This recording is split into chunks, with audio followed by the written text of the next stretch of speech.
Et nüüd on väga hea, et meil nagu üks teema läheb kohe sujuvalt teiseks üle, et Tartu rehvimägedest oli juttu, et need rehvimäed on jah, päris koledad asjad, et kui nüüd vaadata, maailmas on teada ka vist Kuveidis on üks väga suured sellised rehvimaardlad, ma ei tea, kas need on ka võib-olla likvideeritud ja on vist ka vee alla üritatud uputada neid rehve ja vist head tulemust ei ole, et sel aastal siis lükati uus käik sisse selle Tartu Raadi maardla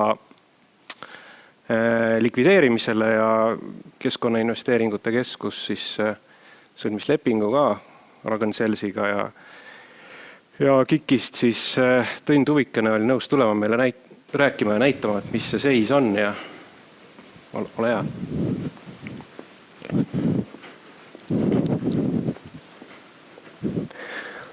Nii, tere ka minu poolt. Tõnn Tuvikene siis minu nimi, nagu öeldud Keskkonnainvesteeringute Keskusest ja Raadi rehvide ja vanarehvide käitlemise projekti juht ma olen. Et Kaur Kuurmega ma küll ei arutanud neid teemasid täpselt, mida me siin käsitleme. Väga paljud teemad, mida mina siin võib-olla puudutan, mõnes osas kattuvad, aga eks see selline ühine teema kindlasti on kogu see rehvide taaskasutamise küsimus Eestis, et kuidas see aegade jooksul siis muutunud on need praktikad, et päris mitmed need küsimused said eelmise ettekande käigus kindlasti vähemalt mingi nurga alt puudutatud, aga kindlasti ma vähemalt mõne koha peal ma siis puudutan neid samasid nüansse, võib-olla natuke teise nurga alt, aga võib-olla esialgu kohe selline intrigeeriv küsimus, et kas vanarehvid on keskkonnaprobleem ja miks? Et kindlasti nad on keskkonnaprobleem. Ma olen siia toonud mõned punktid välja, et miks vanarehvid, eriti kui me räägime nende loodusesse siis ladustamisest või ladestamisest sellisel juhul, kui me ei taga seda taaskasutamise protsessi, mis täna seaduste järgi tegelikult on rehvi kui probleem, ütleme vanarehvi kui probleem jäätme puhul nõutud nii Eestis kui ka Euroopa Liidus. Et kindlasti üks selline suur teema on see tuleoht, mis ei ole ainult Eesti probleem, see on kogu maailma probleem, et ega me Eestis ei ole selle probleemi ees ainukesena, et mujal maailmas on ka väga palju vanarehve ladustatud, sest et aastaid tagasi vanarehvides ei nähtud siis seda ressurssi, et nagu paljude muude jäätmetega täna on see olukord selles mõttes muutunud ja Eesti on ka sellega õnneks suure sammu edasi astunud ja tuleoht, mis loomulikult on ka Raadi objekti puhul väga aktuaalne. Me siin alguses, kui me nüüd siin riigihanget või riigihanke alusdokumente hakkasime koostama, siis me tegelikult väga põhjalikult rääkisime need küsimused läbi ka näiteks Päästeametiga, et nende ka initsiatiiv või Päästeameti tõttu on kindlasti ütleme, nende kaasabil me likvideerime võib-olla seda küsimust täna kiiremini mõnes mõttes, et siin oli väga palju osapooli ja me jõudsime selle järeldusele tegelikult, et kuigi need rehvid seal Raadil on juba üle 10 aasta hunnikus vedelenud, midagi väga tõsist ei ole juhtunud, kuigi Raadi rehvi hunnikud on ka vähemalt ühel korral põlenud ja Päästeamet on pidanud seal kustutamas käima, et see on väga suur tuleoht igal juhul. Ja kui kes võib-olla ei tea, siis see on täiesti Tartu linna külje all, Tartu vallas küll, aga kui see peaks nüüd seal suuremahuliselt põlema, siis kindlasti võib see halvemal juhul tähendada Tartu elanike evakueerimist või et see õhusaaste, mis sealt tuleks, et terviserisk kindlasti. Siis võib-olla vähem räägitud kahjulike ühendite jõudmine pinnasesse. Siin muidugi mainiti, et rehv on suhteliselt selline inertne, ega ta ei lagune. Aga samas, kui ta on ikkagi päikese käes ilmastiku mõjudele avatud, siis mingil määral kindlasti sealt kahjulikke ühendeid ikkagi pinnasesse ja ka lõpuks põhjavette jõuab. Ja võib-olla raskmetallid, mis väga väikestes kontsentratsioonides tegelikult lõpuks hakkavad tekitama probleeme, et see kindlasti on teema, aga võib-olla see ei ole nagu nii oluline praegu, et meil on need tuleoht on kindlasti seal suurem ja noh, tegelikult kahjurite paljunemine, mis on võib-olla Eesti kontekstis ei ole oluline, me mõtleme, et see on, et noh, tegelikult rehvide sisse tekib, ütleme, kui nad on väljas ilmustiku käes, sinna tekivad mingid veeloigud, siis mingid troopilistes riikides on tegelikult täiesti täheldatud seda, näiteks kus on probleeme sääskede või sikaviirusega, siis need rehvikuhjad on ideaalsed kohad, kus need kahjurid paljunevad. Ja kui need on linnade lähedal, siis ilmselgelt see võib tekitada probleeme. Eesti kontekstis muidugi meil ei ole sellest põhjust rääkida, aga ma lihtsalt tõin selle välja, et kui kirjandust lugeda, siis see on jällegi üks küsimus. Ja noh, loomulikult see, et nad risustavad loodust, visuaalne see, et ikkagi selgelt enamik inimesi meist täna näeb, et kui rehvid on ladustatud kas hunnikusse, metsa alla või loodusesse, et see midagi on valesti. Ja arendustel ees on võib-olla ka oluline, et raadist me jõuame sinna raadi näideteni veel, aga tegelikult ju Raadi endisele sõjaväe lennuväljale on planeerinud Estiko Energia suurt päikesepaneelide parki või päikeseparki. Ehk siis sinna peaks tulema nüüd aasta pärast või natuke rohkem kui aasta pärast Eesti kõige suurem päikesepark. Ja täna need rehvid on veel seal ees, loodetavasti mitte kauaks siis. Siis näiteid, siin nimetati seda Kuveidi see on siis Sulubaia, ütleme, vanarehvide surnuaed, siis, mis on Kuveidis seal pealinna külje all. See on tegelikult täna veel olemas, mingi osa on sealt ära viidud. Kui vaadata viimaseid ortofotosi, siis ta on isegi veel suuremaks kasvanud, et meie nagu ühelt poolt üritame seda kuidagi mõistlikult lahendada Eestis, aga kindlasti on veel maailmas kohti, kus tehakse ikkagi, või kus ei osata mõistlikult vanarehvidega ikka veel midagi teha. Ja võib-olla see Osborni tehis korallrahu on nagu väga selline markantne näide, et see on küll muidugi vana lugu, et see on, ja seda tegi Ameerika Ühendriigid, siis Florida rannikul, kui 70-ndatel, siis 1970-ndatel tekkis selline huvitav idee, et rehvid uputada siis madalasse merre, et sinna kasvaks siis korallrahu peale ja see omakorda tooks siis parandaks kalastiku olukorda, aga ilmselgelt väga kiiresti saadi aru, et see oli läbikukkunud projekt, sest need rehvid ikkagi seal madalas meres liikusid piisavalt palju, et sinna ei hakanud midagi kasvama ja hiljem siis mitmetes etappides on neid rehve sealt välja toodud. Ma nüüd päris 100% kindel ei ole, kas nad on kõik sealt kätte saanud, vist ei ole. Seal midagi on kindlasti veel alles, aga te võite ette kujutada, kui kalliks see nüüd maksma läks, kui tuugrid pidid hakkama neid rehve nüüd sealt üles tooma. Et on räägitud isegi $100 miljonist, et kogu see nii-öelda, mis see maksma läks või läheb siis selle likvideerimine. Siis Kaur muidugi siin puudutas juba neid teemasid, et mida rehvidest üleüldse Eestis siis tehakse või vanarehvidest. Ehk siis kui need rehvid on jõudnud siis sellesse jäätmestaadiumisse, et Eestis kasutatakse siis sellist jäätmekäitluses rakendatakse jäätmekäitluse hierarhia aluspõhimõtet, mis on siis see 5 astet. Ehk siis kui me räägime esimene, siis on see, et me väldime ja vähendame jäätmete teket rehvide puhul. Tõenäoliselt meil siin väga palju ei ole mõtet sellesse valdkonna minna. Loomulikult me võime rääkida, et sõitke vähem autoga, sõitke jalgrattaga ja rongiga, et siis ei ole nii palju rehve vaja turule tuua ja kõik see. Aga tegelikult on olukord see, et meil turule ikkagi tuleb pigem rohkem rehve ja ilmselgelt on nendega vaja midagi teha. Ja siis see teine aste oleks see korduskasutamine, siis on ringlussevõtt materjalina, ehk siis ringlussevõtt tähendab siis materjalina taaskasutamist, ja muu taaskasutus, mis rehvide puhul siis kõige levinum tähendab seda energiakasutust ehk alternatiivkütusena kasutamist.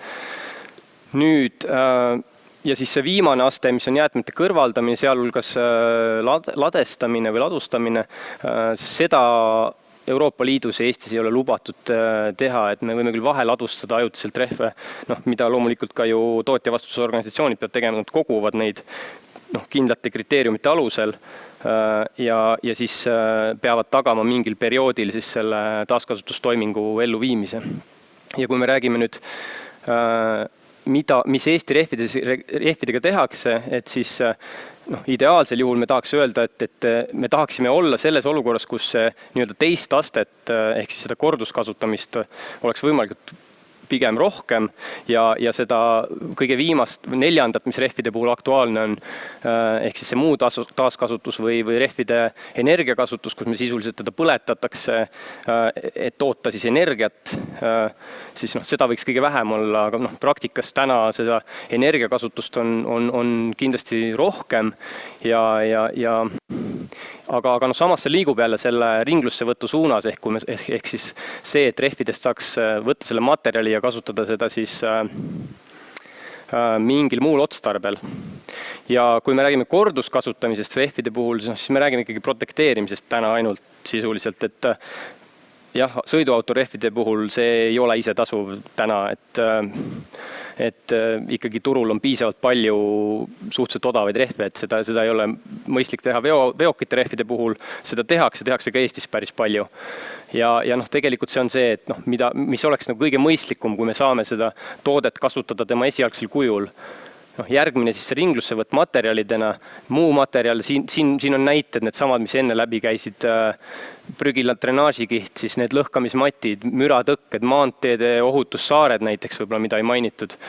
Need on need reaalsed asjad, mida tehakse, võib-olla mitte kõiki Eestis, aga ütleme nii, et järjest rohkem liigutakse selles suunas, et me sinna jõuame.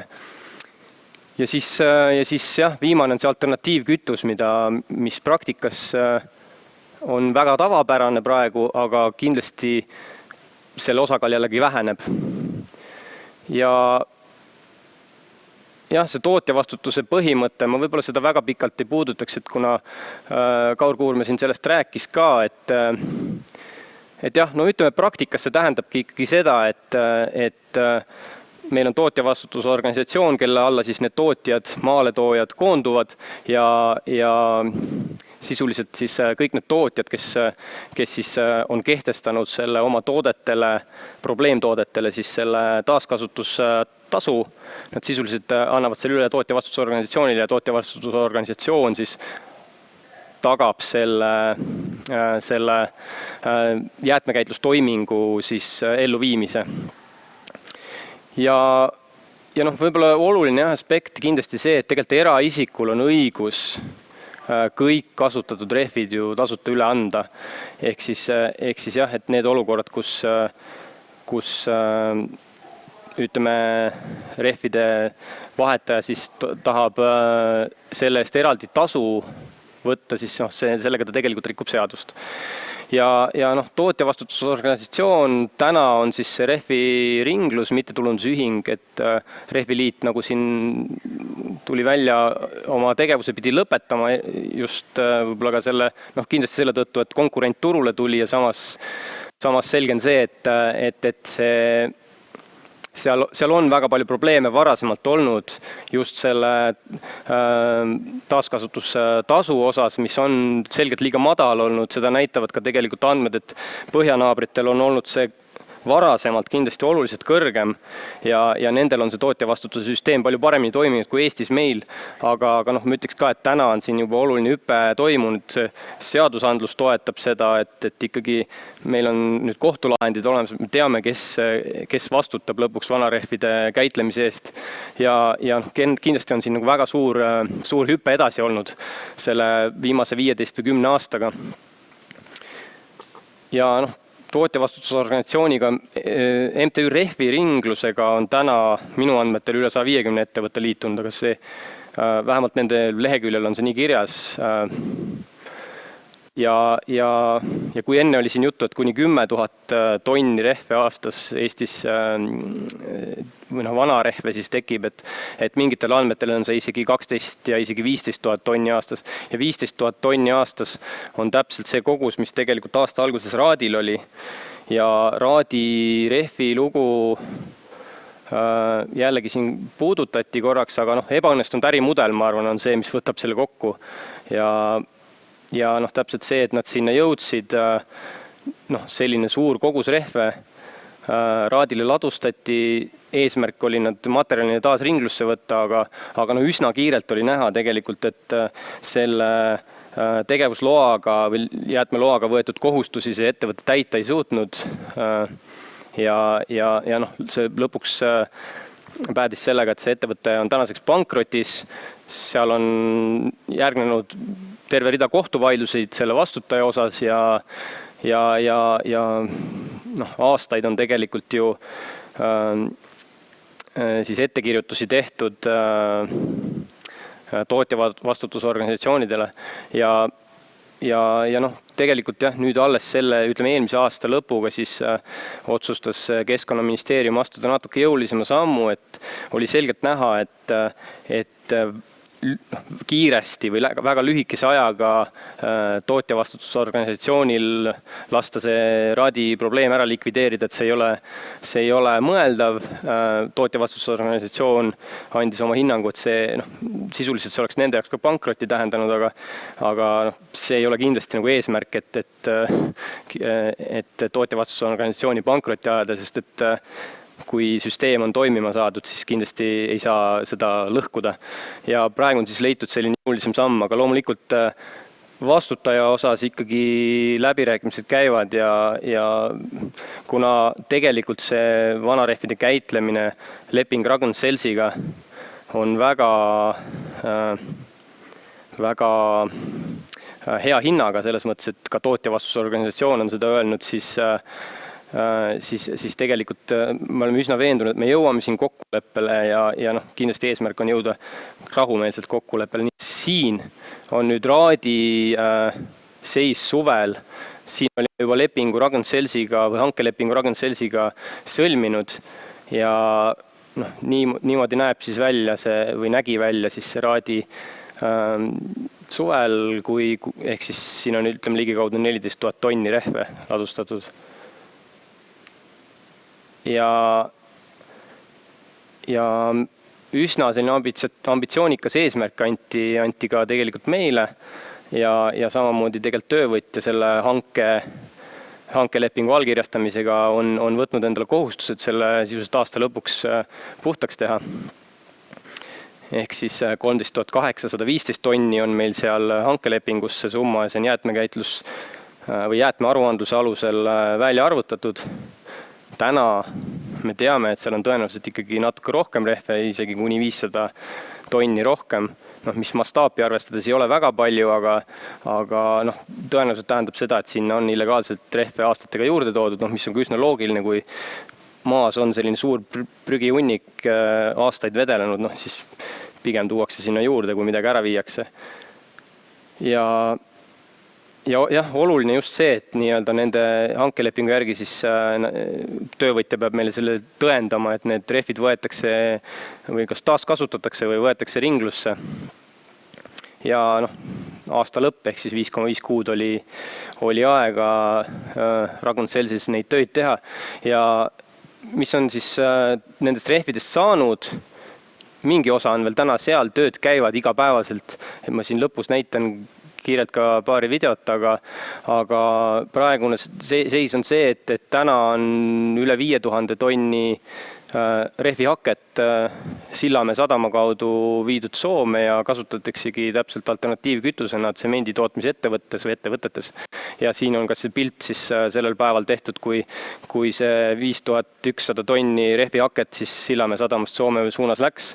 Ja praegu väga aktiivselt toodetakse siis Torma prügila drenaažikihi jaoks siis umbes 6000 tonni haket ja kogu see tootmine või purustamine käib siis raadil koha peal ja siis veetakse veokitega esimesel juhul siis Sillamäe sadamasse, kust edasi siis on nad Soome liikunud ja teisel juhul siis Torma prügilasse, mis on positiivne. Ragn-Sellsi purustid võtavad välja ka rehvitraadi, mitte küll kõike sellest massist, aga väga suure osa rehvitraadist nad saavad sealt kätte.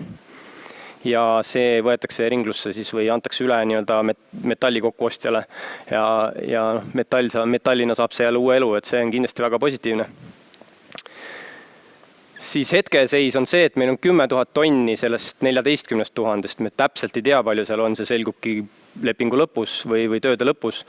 10 000 tonni on täna purustatud, taaskasutatud või siis ringlusse võetud ja seis on see, et tegelikult need tingimused, kuhu need raadirehvid on kogutud, need on väga keerulised ja see on ka üks põhjus, miks tegelikult väga suur osa nendest läheb siis alternatiivkütusena käiku, kuna nad on sellisesse savise, kivise, mudase pinnase peale ladustatud, siis väga paljud, kui meil siin enne oli juttu näiteks püroliisi protsessist,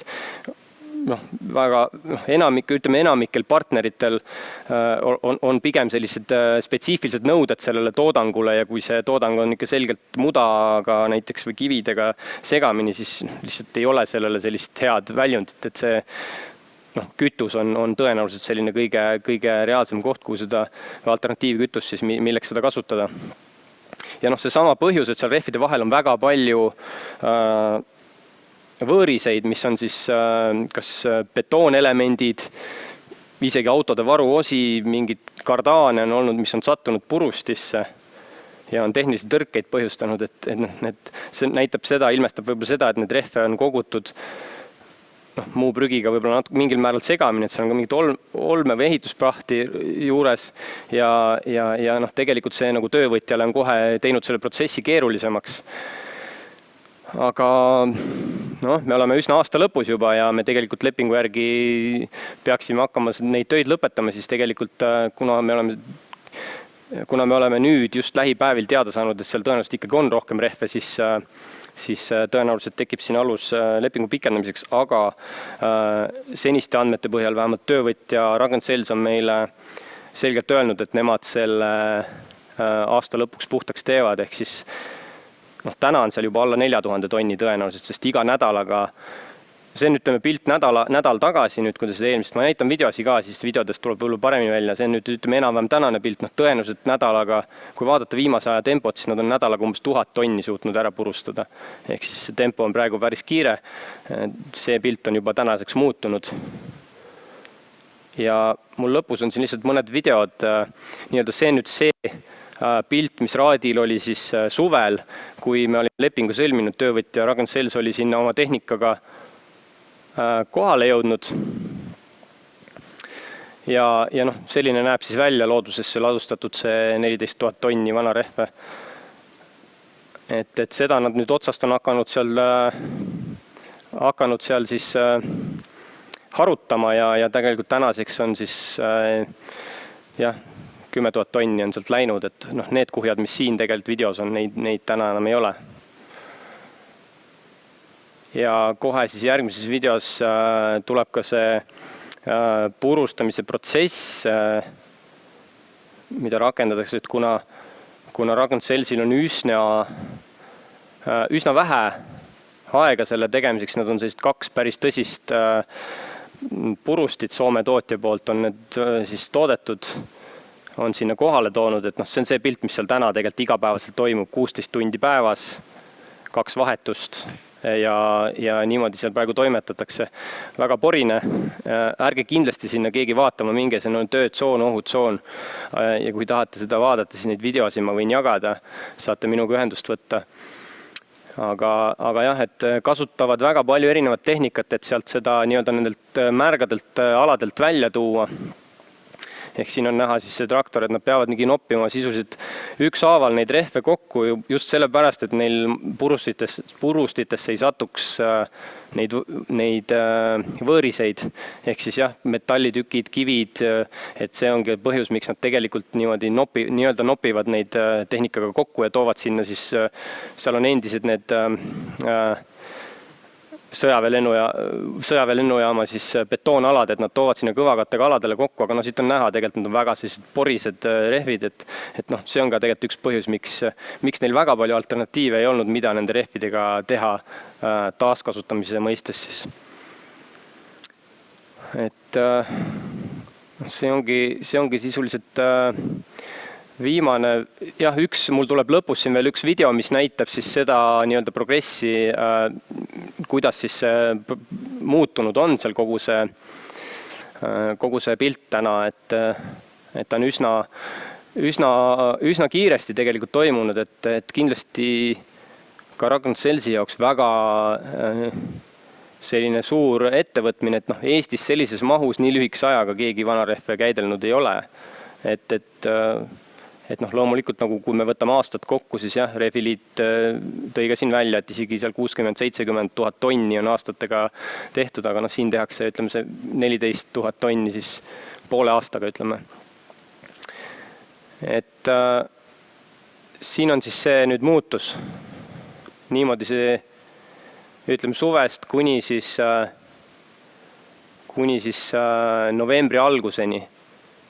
Aga nagu näete, siis natuke on veel alles. Et oleme optimistlikud, loodame, et aasta alguseks, noh, kui me peame lepingut pikendama, kui seal on rohkem rehve, siis me peame tõenäoliselt olema valmis, et me peame, et see lõpeb uue aasta alguses, aga no samas igal juhul me võime Ragn-Sellsi tunnustada, et nad on sellise suure ülesande vastu võtnud ja kindlasti teevad sellega ära.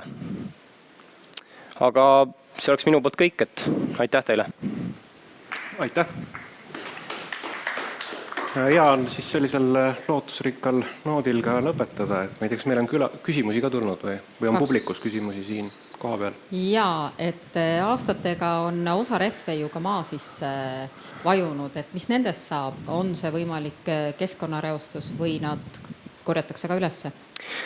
Jah, see on hea küsimus, sealt korjatakse kindlasti üles nii palju kui on, et terved rehvid kindlasti korjatakse kõik üles, mis puudutab seda, et seal on varasemalt siis nii-öelda see varasemalt tegutsenud ettevõte on sinna ka mingil määral jätnud maha rehvihaket, mis on samuti pinnasega segunenud, siis see on probleem ja seda selle käesoleva lepingu kontekstis kindlasti ära ei likvideerita, aga ma kindlasti ütlen, et sinna jääb, sinna teada on, et sinna selle lepingu lõppedes jääb maha olmeprügi, valdavalt pigem ikkagi ütleme ehitusjäätmeid ja mingid betoonelemente ja samamoodi seda pinnasega segunenud rehvihaket, aga sellel suunal ka juba on arutlused käimas, et mis sellega edasi saab ja kindlasti siin maaomanik ja hoonestaja ehk siis see päikesepargi tootja tegelikult on neil,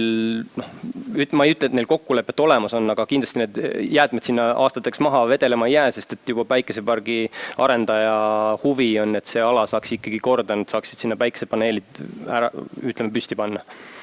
Ja sellest Raadi prügilast on hästi palju räägitud ja teistkümneid aastaid.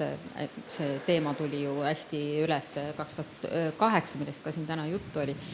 Ja just kui oleks Teeme ära meeskond jätnud midagi tegemata, täna vaadates tagasi teame, et see oli lihtsalt teine pool ei pidanud kokkuleppest kinni. Aga mis oleks juhtunud või kui palju odavamaks oleks läinud kogu see koristamine siis, kui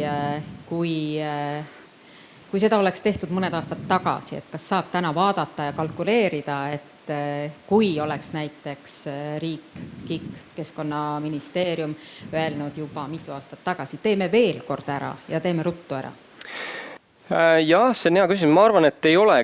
Ma ei saa seda öelda, et ta kindlasti odavam oleks tulnud, sest et nagu tegelikult siin on ütleme võib-olla ka tänastest ettekannetest on seda juba võib-olla välja kõlanud, siis ma ütleks, et vanarehvidel on tekkinud või hakkab tekkima selline ikkagi mingi energeetiline väärtus või mingi muu materjaline taaskasutamise väärtus, ehk siis kui varasemalt oli see võib-olla ikkagi selgelt tuli peale maksta, et rehvidest midagi nii-öelda taaskasutades midagi muud kasulikku saada, siis täna on tegelikult see olukord võib-olla isegi vähemalt liikumas selles suunas, et see on ikkagi ressurss ja sellest on võimalik midagi uut toota ja kindlasti, jällegi Soome näide hea, et nendel on näiteks seesama taaskasutusmaks oli aastaid oluliselt suurem kui meil, isegi seal 200 € juures tonn ja nemad on seda toonud allapoole just seetõttu, et nad mittetulundusühinguna hakkasid nagu raha teenima, et see ei olnud nende eesmärk.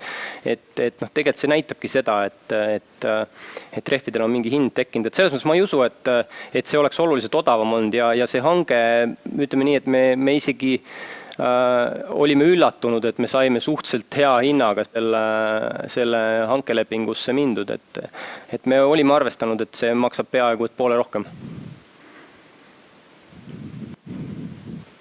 Aitäh. ole hea, võta üks kott ka endale sealt. aitäh! Kas kuidagi kokku võtta seda päeva, et sellised teemad, et kahtlemata siis selline rehvide teema sisaldab väga palju erinevaid nüansse, et kõiki nagu ühe päeva ettekannetesse on isegi raske mahutada kindlasti. Aga täname oma kõiki esinejaid, kes võtsid vaevaks meile kohale tulla ja kuulajaid ka, et need, kes ka veebis meid kuulasid täna keerulisel ajal. Ja me kindlasti küsime esinejate käest üle, et hariduslikel eesmärkidel võib-olla äkki siis me teeme need ettekanded ka taasjälgitavaks ja kindlasti hoiustame niimoodi muuseumina endale ka edasisteks tegevusteks, et sellele ikka kõigile mingit tulu sellest sünniks. Et lisaks sellele siis hommikul ka muuseum tellis ka väikse lumesaju, et mis ka siis viitab sellele, et lisaks kõigele Maanteemuuseum Maanteeameti osana jätkuvalt seisab ka liiklusohutuse eest ja siis tänase päeva lõpus ka ikkagi kutsume kõiki inimesi üles oma rehvid üle vaatama, aastaajale vastavate vastu vahetama ja nagu juttu oli, siis ka tegelikult ka mitte ainult rehve vahetama, vaid ka oma sõiduvõtted võib-olla üle vaadata. Et jah, et Kadri ka. Jaa, ma tegelikult tahan hästi kiiresti sinu käest küsida. Sina ju tead, millest me räägime aasta pärast järgmisel konverentsil? Kõik märgid viitavad, et see võiks olla ühistransport. Just sellepärast, et järgmisel aastal üks meie suurtest näitustest on just ühistranspordist ja me avame ka oma täienenud püsinäituse väikese masinahalli, kuhu mahub nii mõnigi teema ära. Ja täiendades veel kord Andrest, et jääge negatiivseteks, aga püsike positiivsetena ja kõigile head koduteed. On nii? Aitäh, jah. Kohtume aasta pärast.